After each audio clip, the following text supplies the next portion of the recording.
Have you ever felt your confidence shrink in a relationship? Not because she yelled at you, but because she kept doing small things that made you feel less like a man. At first, it's subtle.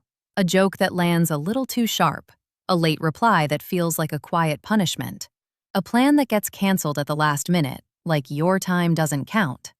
And you tell yourself it's normal. You tell yourself she's just emotional. But deep down you feel it. Something is being trained into you. Here's the disturbing truth. The biggest red flags are rarely dramatic. They're repeated. They're small enough to excuse, but consistent enough to reshape you. And if you ignore them early, you don't just lose respect in her eyes. You start losing it in your own. In a minute, you'll see why certain women don't walk over men by accident. They test the road first. And the moment you keep walking without consequences, the road becomes permanent. Reason 1. She disrespects you in small ways because small disrespect is practice for bigger disrespect later. It starts with jokes that cut you, and then a smile that dares you to react.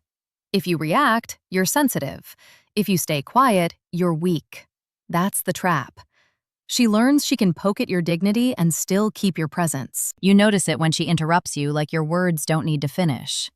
When she corrects you in front of people, not to help, but to position herself above you. When she talks over you and then acts confused when you stop talking. Those aren't accidents. Those are measurements. She's watching whether you'll protect your own space or hand it away to keep the vibe good. Then come the small agreements she breaks. I'll be there at 8, then 9:30 with no real apology. I'll call you back, then silence until she needs something. And when you bring it up, she acts like you're dramatic for caring. That's how your standards get turned into a personality flaw. The more you tolerate the little things, the more she learns you'll tolerate the big things. Here's the moment everything quietly shifts. She starts treating your time like it's flexible because she assumes you'll adapt. She doesn't plan around you. She expects you to plan around her. She expects you to be available when she feels like being close, and invisible when she doesn't. And if you accept that schedule, you've accepted the role. Reason 2. Everything becomes a test or a trap, and you start living like you're in an exam you never agreed to take. She creates little problems just to watch how hard you chase the fix. She pulls back suddenly and watches if you panic. She goes cold and watches if you over-explain. Not always consciously, but always effectively. You'll see it when she rewards jealousy and reaction, not calm strength. If you stay composed, she calls you cold. If you react, she calls you passionate, and suddenly you're in a relationship where your peace is punished and your chaos is rewarded. That's not love. That's conditioning. And the rules keep changing. One day she wants space, the next day she wants attention. One day she wants you to lead, the next day she calls it controlling. One day she wants honesty, the next day she uses your honesty against you. The point isn't what she wants. The point is that she wants to keep you uncertain, because uncertainty makes you controllable. Here's the part nobody talks about. Confusion is a leash. When you don't know what version of her you're going to get, you start managing yourself around her moods. You start walking softer. You start choosing words carefully. You start living on edge, trying to avoid the next mood swing. And that edge becomes your new normal, until you forget what calm used to feel like. Reason 3. She craves attention more than connection, and that's why your bond is always starving while her phone is always fed. She wants to be wanted, but she doesn't want to build. She disappears when you need consistency and returns when she needs validation. And because she returns with warmth, you mistake it for growth. But it's not growth, it's hunger. She flirts with the world to feel powerful, then comes back empty and expects you to refill her. She collects admirers like insurance, not like options she'll admit to. She likes knowing she could leave and still be desired somewhere else, and she keeps you aware of that without saying it directly. A comment here, a so-and-so messaged me there. Just enough to keep you competing inside your own head. Then she confuses drama with chemistry. Calm feels boring to her because calm doesn't spike her emotions. So she creates little storms, a misunderstanding, a silent treatment, a sudden withdrawal. And when you chase, the storm becomes the proof you care. That's how she trains you to equate anxiety with love. Here's the moment everything flips.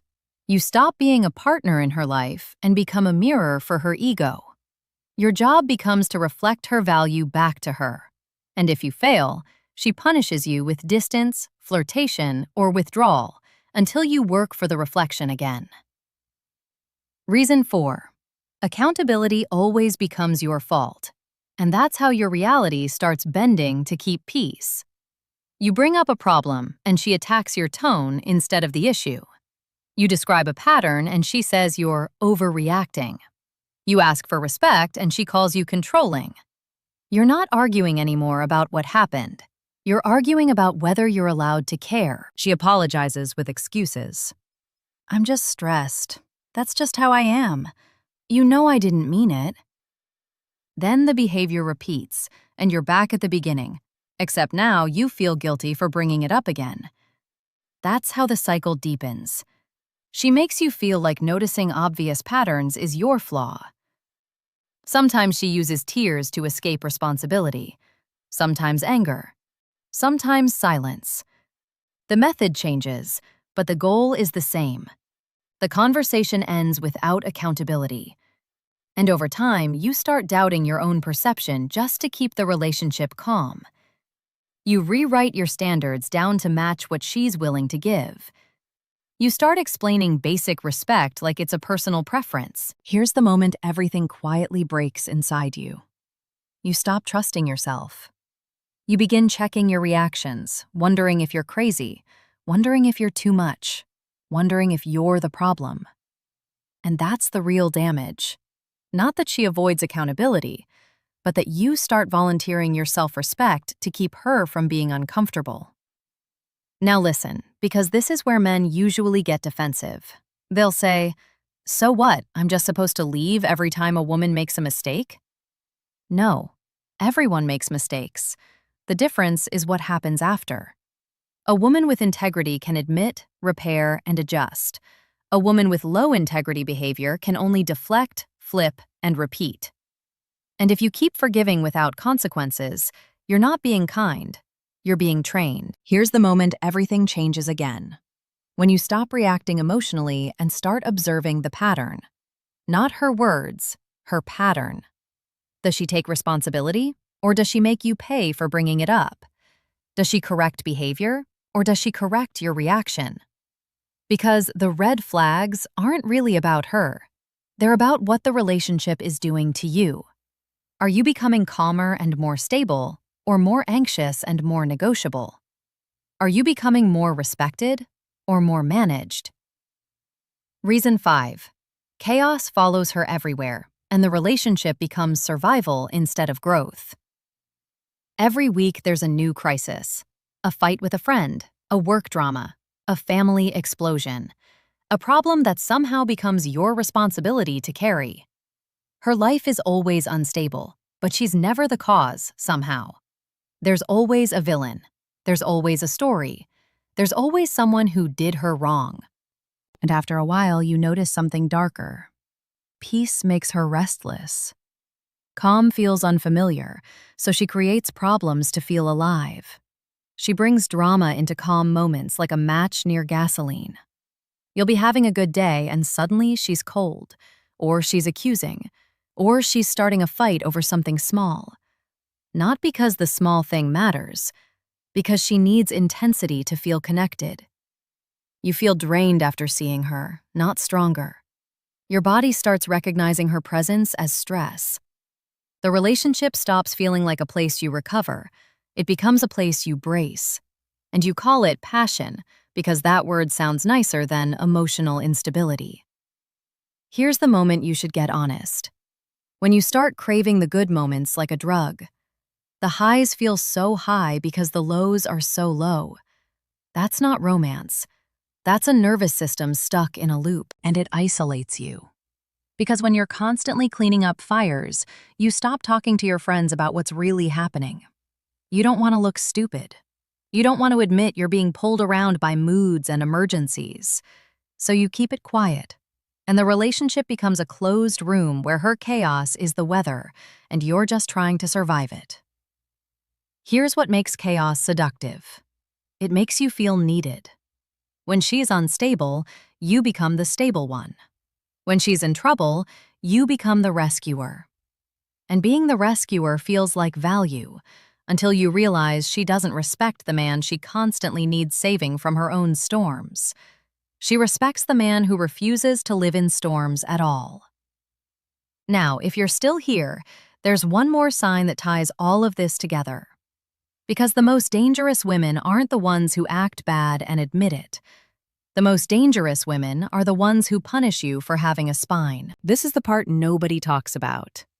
She uses sex or affection as leverage, and you don't notice at first because it feels like desire. Affection appears when you comply and disappears when you hold a boundary. Warmth shows up when you're useful, not when you're valued. Sex becomes a reward system instead of intimacy. And you start doing favors hoping it earns connection, but it never does. You can feel it when you say no, and suddenly she goes cold. When you hold a standard, and suddenly the kisses stop. When you ask for clarity, and suddenly she's tired. Then, when you soften again, she resets the warmth like nothing happened.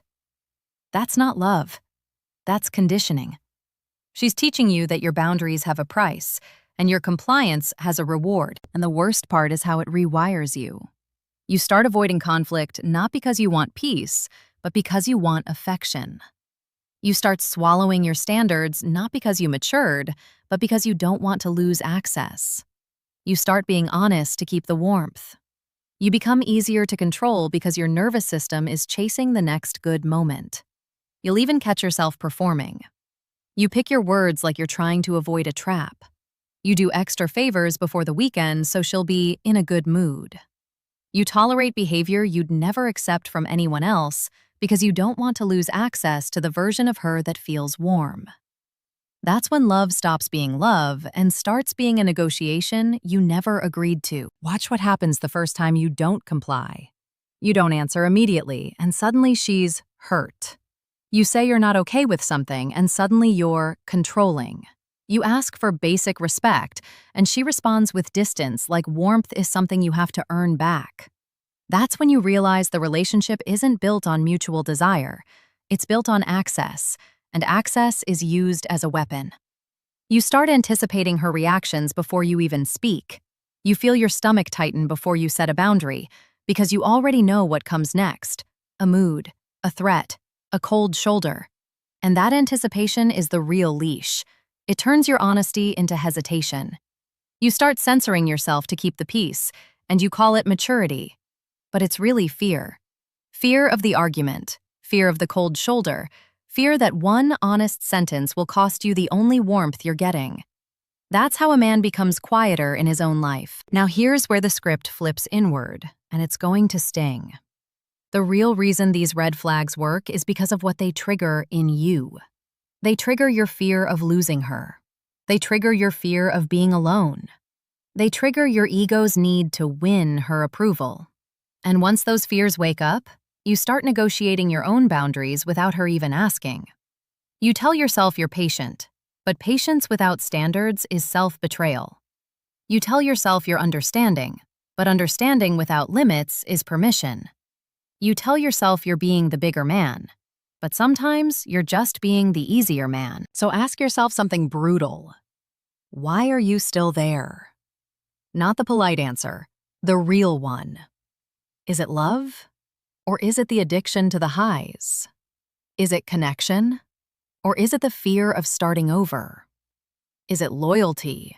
Or is it the ego wound of not wanting to lose to the idea of her? Because the moment she learns you won't leave, she doesn't have to change. She only has to manage you.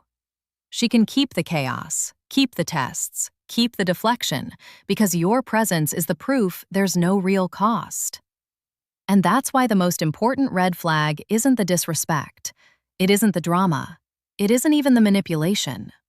It's what happens the first time you hold a boundary and the warmth disappears. Your body will want to fold. Your mouth will want to explain. Your ego will want to chase her back into softness. That moment decides everything. Because if you can't hold your no when she turns cold, then you don't have standards. You have moods. And the second you try to buy the warmth back, you teach her the same lesson again, that your self-respect is negotiable, and she just has to apply enough pressure until you fold. Reason 6. She punishes boundaries, not bad behavior. And that's the clearest sign you're dealing with someone dangerous for your life. When you say no, she escalates. Anger, guilt, silence, threats, tears, whatever works. She treats your standards like betrayal because they limit her access. She doesn't fight her own behavior. She fights consequences. This is where men confuse intensity with love. They think, she's just passionate. No, passion doesn't punish boundaries. Passion respects them. A woman who punishes boundaries is telling you something simple. She doesn't want a relationship. She wants control. She wants the benefits of you without the limits of you. And the first boundary always reveals the truth. Not the 50th conversation, not the 10th apology. The first clean no. The first calm standard. The first time you don't fold. That's when you see who she really is, because her reaction is her value system in motion. If she cares about you, she adjusts. She might be upset, but she comes back with accountability. If she benefits from you, she argues. She attacks your character. She attacks your tone. She calls you cold. She calls you insecure. She tries to make your limits sound like a flaw. And if you fold, she learns your boundaries are theater. Here's the moment everything changes. A low-value dynamic only survives on your participation. It needs you to explain. It needs you to chase. It needs you to apologize for your standards. It needs you to fear being alone more than you fear being disrespected. So what happens inside you when she punishes your boundary? Your nervous system flares. Your stomach tightens. Your mind starts racing for the right words. You feel the urge to fix it, to soften, to reassure, to prove you're not the bad guy. And that urge is what she's counting on.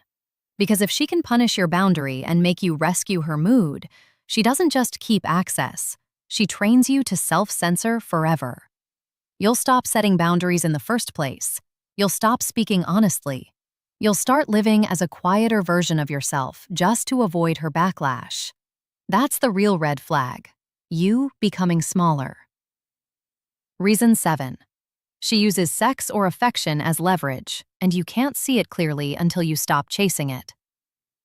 When affection appears when you comply and disappears when you hold a line, you're not in intimacy. You're in a reward system. Sex becomes a currency. Warmth becomes a paycheck. And you start working for it. You'll notice the pattern. She's distant after you stand up for yourself. Then she's suddenly affectionate after you apologize, even if you didn't do anything wrong. She withholds warmth to punish you, then acts loving to reset you. And because the warmth feels so good, you start cooperating without realizing it. This is how men get trapped for years. Not by the lows, by the highs. The highs are intense because they come after deprivation. You start living for the good version of her. You tolerate the disrespect and chaos because you keep thinking the reward is coming back. And when it comes back, it feels like relief. That relief becomes addictive. Here's the sick part. She might even use physical closeness to avoid real conversations and accountability.